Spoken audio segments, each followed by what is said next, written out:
सन्माननीय व्यासपीठ, आम्ही सारे ब्राह्मण. गुरु शिष्य संवाद दासबोध.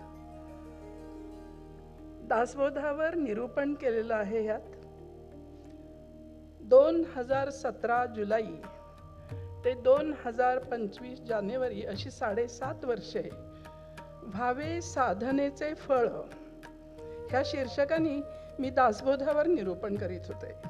सज्जनगड मासिक पत्रिकेमध्ये ते प्रकाशित होत होतं.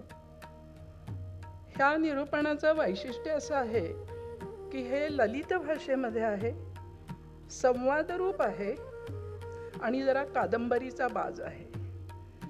400 वर्षांपूर्वीचा लिहिलेला दासबोध आम्हाला कुठे ती भाषा समजणार, आम्हाला कसं समजणार, अशा ज्या शंका येतात त्या शंकांचं निरसन व्हावं म्हणून आजच्या भाषेमध्ये हे लेख मी लिहिले. मला खूप आनंद होतो की आम्ही सारे ब्राह्मण ह्या व्यासपीठावरून माझं पुस्तक प्रकाशित झालं.